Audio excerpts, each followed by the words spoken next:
Bienvenidos a F23, un programa de creatividad, líderes y negocios presentado por la revista Forbes Argentina. En el programa de hoy, un invitado muy especial y ranking que lo van a entretener. Vamos a los títulos. Hoy en F23, Ranking Forbes, ¿cuáles son las selecciones más caras y las más baratas del Mundial? ¿Les va tan bien como parece?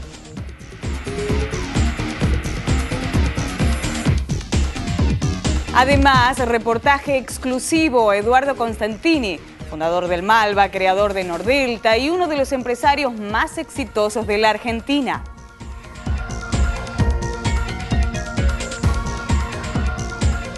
Y por supuesto el consejo de nuestros expertos para saber dónde y cómo invertir.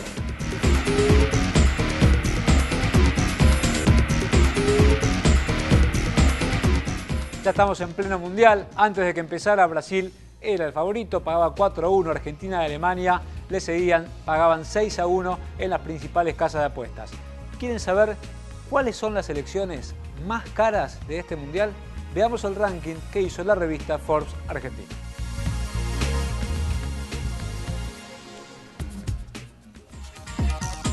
En el puesto número 5, la selección de Francia, que sufrió la baja de Ribéry.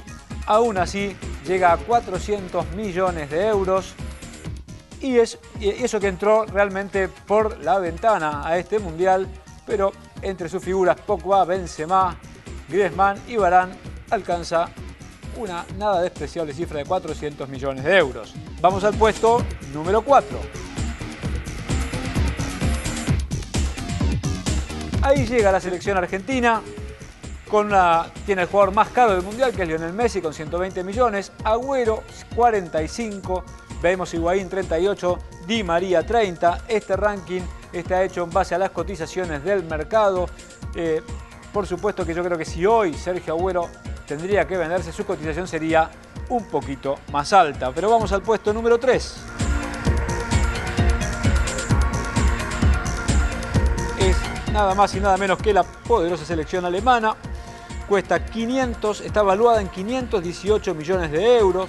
Mario Götze es el jugador, un jugador realmente destacable. Ozil, 55 millones. Schweinsteiger, 50. Estamos viendo en la pantalla sus figuras. Toni Kroos, 40. Marco Reus, 40. Recién lo enfrentaríamos en la semifinal. Pero primero tenemos que seguir ganando algunos partidos. En el puesto número 2, la selección de Brasil, selección local. Entre los 23 jugadores del plantel suman un total de 530 millones de euros. Neymar a la cabeza, tasado en 97 millones. Hulk en 48, Thiago Silva 40, Oscar 34.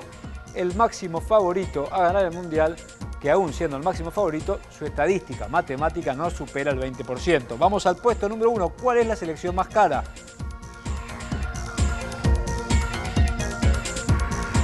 Es la selección de España, ganadora del último mundial, cotizada en 632 millones de euros. Andrés Iniesta, la figura de este equipo. Diego Costa, el delantero del Atlético Real Madrid, 57. Cesc Fábregas, 50. Busquets, 45 millones. Y seguramente esta cotización está evaluada del exitismo del torneo pasado. Me resisto a creer que, por más que sea una cotización de Forbes basada en las páginas del mercado, que valga un tercio más que la cotización de la selección argentina. Pero así son los rankings de Forbes, siempre polémicos y siempre citando las fuentes diferentes, en este caso un juego con las selecciones. El invitado del día de hoy es uno de los empresarios más exitosos y más prestigiosos de la Argentina. ¿Por qué es tan prestigioso? Porque hizo su fortuna sin ningún vínculo con el Estado, dándose cuenta que su departamento valía casi lo mismo que el 4% del banco francés. Así empezó su fortuna Eduardo Constantini y nos va a contar cuál es su visión de nuestro país. Vamos a la primera parte. Eduardo, muchas gracias por estar con nosotros. Empecemos por el principio. ¿Dónde naciste? Nací en San Isidro. En realidad nací en el Otamendi, ¿no? Ya pasamos un chivo. Pero no, nací en San Isidro. ¿Cómo se llamaban tus padres? Vicente Carlos y María Carolina. ¿A qué se dedicaban? Pues mi padre era abogado y contador, hizo su carrera en un ingenio azucarero y llegó a ser el número 1 de la parte ejecutiva. Y a su vez también era un inversor en la bolsa. Entonces en la cuenta a mano hacía sus cálculos, cuántas acciones tenía, qué precio, las valuaba. Y siempre me hablaba de esas cosas. Eso yo creo que me infundió a mí la tendencia esa por lo económico, ¿no? Por lo económico, lo financiero. En cambio de mi madre, que se dedicaba mucho a ayudar a terceros, me parece que de ahí yo tomé la sensibilidad social, ¿no? Un poco la responsabilidad social que todos tenemos. ¿Qué 3 medidas tomarías si fueras hoy ministro de Economía?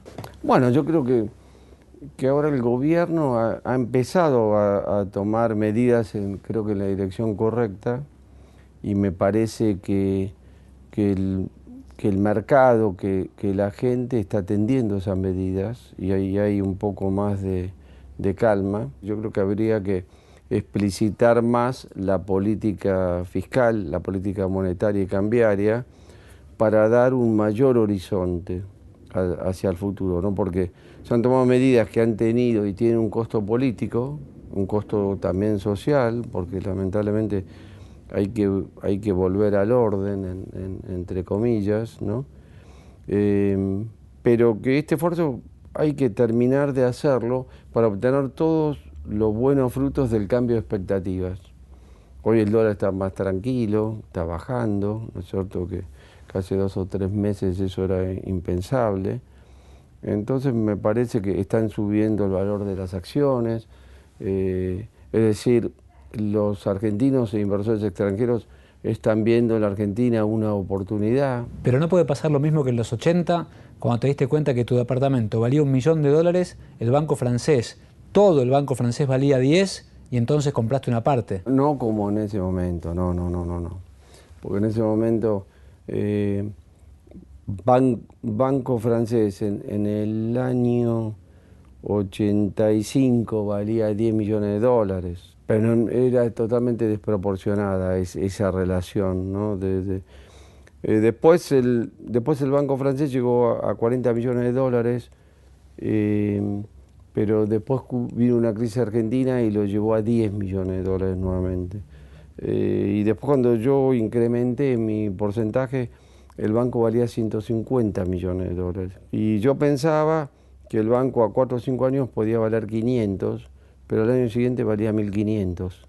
Esas locuras argentinas en el año 91. Se sabe que hiciste tu primer $1 millón comprando un terreno y después vendiéndolo. Es menos sabido que casi perdés ese $1 millón. No sé si fue tan así. Lo que sí fue que yo localicé un terreno más chico, porque en ese terreno grande yo quería hacer un edificio. O sea, se ve que ahora lo demostré porque me gusta desarrollar cosas, ¿no? En este primer terreno que terminé vendiendo en esa cifra que vos decís, no tenía ninguna posibilidad de construirlo porque todo mi dinero estaba en el terreno. Entonces cuando lo vendí, compré un terreno más chico y que me salió $250.000 en la calle Parera, y entonces tenía $750.000 para construir un edificio más pequeño. Y me acuerdo que sí, que efectivamente Mario Roberto Álvarez era el arquitecto, Crivelli Cuenca era la empresa constructora, y le presté $250.000 a Crivelli Cuenca. Y vino la época de Martínez Dios, que puso las tasas por las nubes, se planchó la actividad inmobiliaria, Crivelli Cuenca entró en convocatoria, y entonces me encontré ante un drama, pues le había prestado $250.000 de 500.000 que tenía de liquidez, entonces no se vendía. La empresa constructora que me tenía que construir estaba en convocatoria y aparte no me iba a pagar lo que me debía. Fue una situación más que complicada, ¿no? Por suerte otra empresa compró a Crivelli y me devolvió valor nominal, no me pagó los intereses, pero recuperé el capital y vendí el proyecto porque no me gustó la situación, lo pude vender al mismo precio que lo había comprado. Me compraron los ascensores, el acero.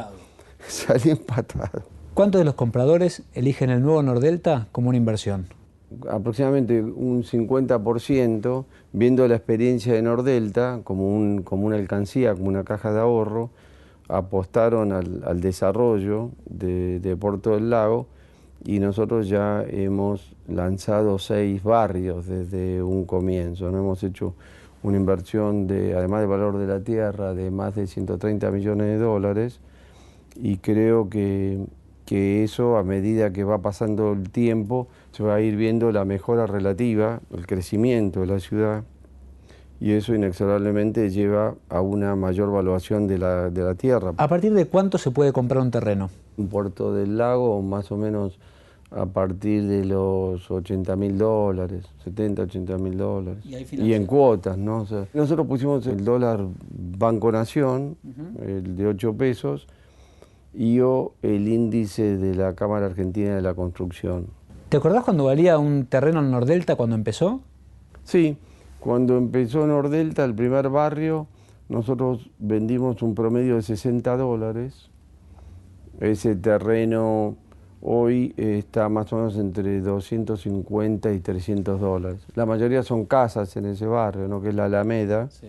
Pero más o menos ese es un barrio un barrio nuevo en Nordelta, más o menos vale $220. Y en Puerto del Lago más o menos unos 120, $130. Imprescindible escuchar a Eduardo Costantini, que está en el puesto número 24 del ranking de Forbes Argentina, que incluye a los empresarios más ricos. Pero hay mucho más con sus consejos para saber en qué hay que invertir en este 2014. Vamos a una pausa y enseguida volvemos.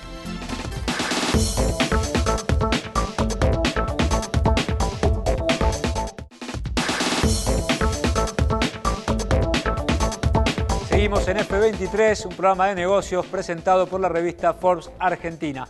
Saben que cuando entrevistamos a Eduardo Costantini, el invitado del día de hoy en F23, le preguntamos hace 2 años en qué invertiría.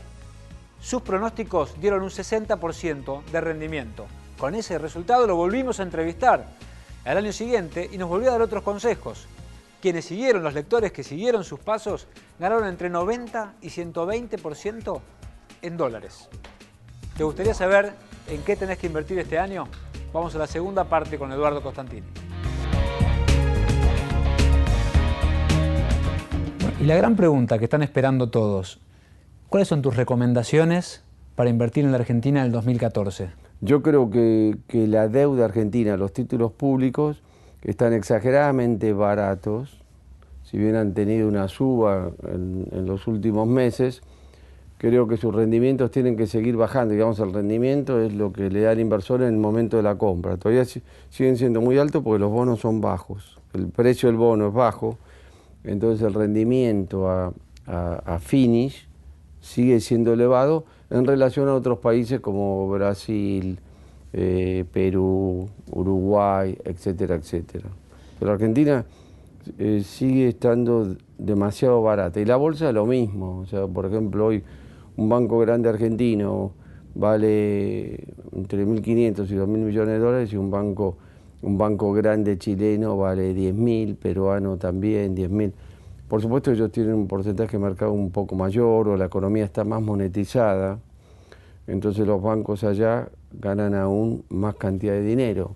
Por ejemplo, el banco más grande brasilero vale entre 60 y 70.000 millones de dólares, o sea que claro, hay una desproporción enorme. Los argentinos tienen su plata en el exterior, o sea, si la Argentina se lograra encaminar, realmente la cantidad de depósitos a plazos fijos, el tamaño del mercado de capitales se multiplicaría, entonces las entidades financieras líderes se beneficiarían enormemente de esa situación. Entonces sigo insistiendo en esas inversiones a mediano plazo. Tal vez no con un escenario de un rendimiento tan elevado, pero como una muy buena inversión.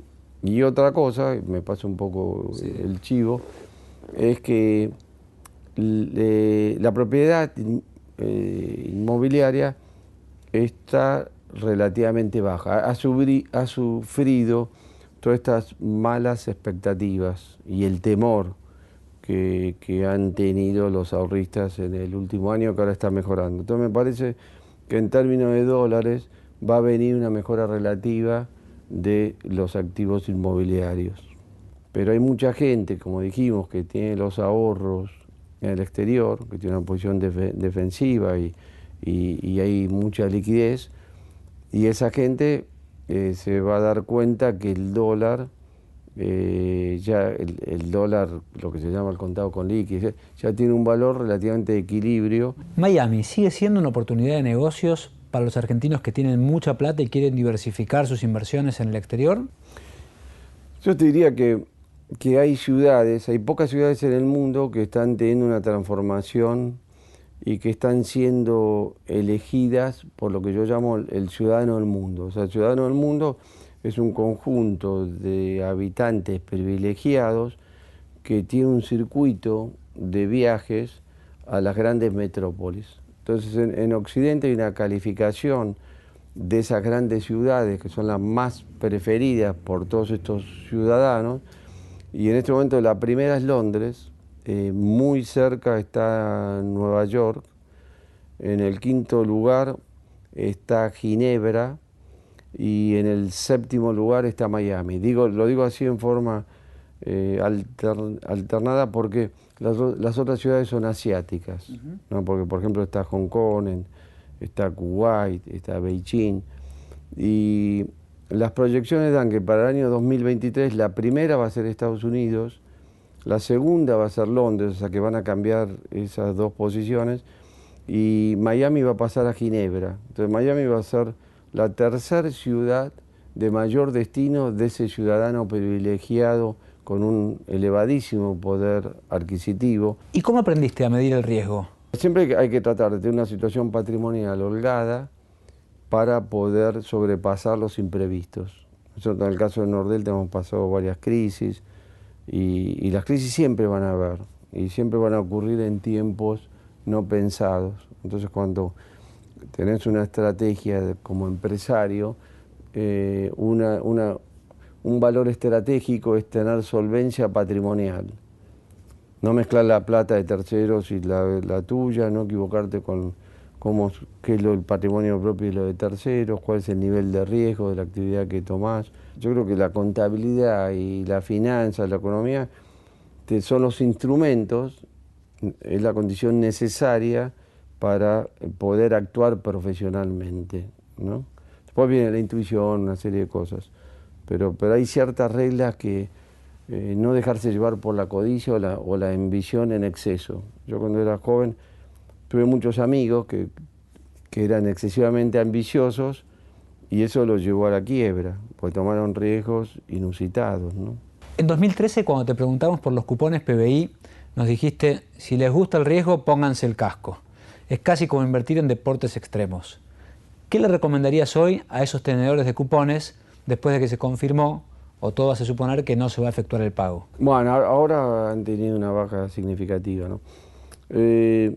No, el cupón a largo plazo es muy buen negocio. Lo que pasa es que uno probablemente por 2 años o 3 no tendría ningún pago, porque la Argentina tendría que crecer a más del 3%. O sea, el que no necesita tener ninguna renta y piensa en el largo plazo, porque creo que restan pagar como $30, que es varias veces el valor del cupón. Entonces, después otro bono que es interesante es el par, porque el par tiene un rendimiento como un 10% compuesto por 17 años de promedio, una cosa así. Es decir, uno paga 40 sobre valor 100, tiene un descuento de un 60%. Entonces realmente, y para el individuo que encima está de grava, es sorprendente, digamos, el poder invertir en títulos públicos que no paga el impuesto, ni el impuesto a los réditos, ni el impuesto a los bienes personales. Entonces esas cosas son inusitadas en cualquier otro país del mundo, ¿no? ¿Qué pasó en 2001, unos meses antes de la debacle? ¿Te acordás? En el 2001 nació el Malva. ¿Qué tan complicado es conseguir aportes para seguir financiando el Malva? Hay que ir paso a paso, o sea, tengo que tener muchísima paciencia y y que el tiempo vaya convalidando. Por ejemplo, ahora recibimos una donación de Ricardo Garavito, que es un gran artista argentino, ya en edad avanzada de su carrera, y ha decidido donar 31 obras. Esto no es plata ni es para vender ni nada, pero ha elegido al Malva como institución, y en el programa de adquisiciones tenemos 40 familias que donan dinero para comprar obras para ampliar la colección permanente del Malva. No te digo que sea fácil, es una tarea difícil, pero es una tarea que hay que hacerla en forma constante, ¿no es cierto? Y que en definitiva va a dar sus frutos, con paciencia. Creador del Malva, creador de Nordelta. Escuchamos una nota exclusiva con Costantini, pero también tenemos más expertos. ¿Te gustaría saber cómo hacer para invertir en arte? No es solo para millonarios. Escuchemos qué nos va a decir Ignacio Gutiérrez Aldín. Generalmente los clientes más importantes, los que pueden comprar las obras más cotizadas, es gente que no tiene tiempo o no tiene capacidad real para estar estudiando sobre pintores, sobre sus tiempos, sobre sus mejores épocas o algo. En todo el mundo, todos los grandes compradores siempre han tenido un asesor, alguien que estuviera o no en el mercado, puede ser un crítico, puede ser un amigo. Por ejemplo, cuando Eduardo Constantini empezó a comprar cuadros, lo llamó un amigo de él y mío, que lo orientó y le hizo comprar Sud Solar y algunas piezas muy importantes de su colección. Luego, con el tiempo, ya te vas haciendo el ojo. Yo siempre recuerdo cuando publiqué mi primer libro, ahora ya 25 años, que se llamaba 40 maestros del arte de los argentinos. Y me llamó un amigo que era Carlos Hoss, que era el que administraba el hospital alemán y que le encantaban los cuadros.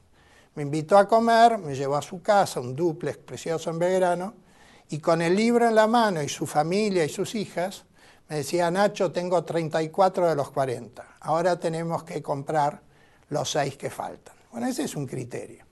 Carlos Pedro Blaquier, cuando empezó la mega colección, ¿qué es lo que hizo? Agarró el catálogo del año 60 de una exposición del sesquicentenario y empezó a comprar esos pintores y, de ser posible, los cuadros que estuvieron en esa exposición, que en teoría eran los cuadros seleccionados o mejores de la cosa. Entonces, ese es un criterio, pero con el tiempo, como esto te genera pasión, y esto es de las pocas cosas agradables que tiene un empresario en su día, venir a ver cuadros o algo así, nos instalamos, nos ponemos a tomar un whisky o algo y nos muestran los cuadros y comentamos. Algunos van y me dicen: eso me parece un bodrio, entonces yo le digo: sos una bestia, no entendés nada. O sea, tenemos esa relación que permite. Y luego, generalmente, lo que yo sugiero es llevar primero los cuadros a la casa y tomar la decisión en la casa, no tomar la decisión acá. Y además, y esto sí es un secreto para los que se dediquen a vender arte, siempre traten de que la mujer esté de acuerdo. Si la mujer no está de acuerdo, estamos en el horno. Así que lo ideal es que los manden para que la mujer opine y para que no se sienta que es una compra caprichosa de su marido.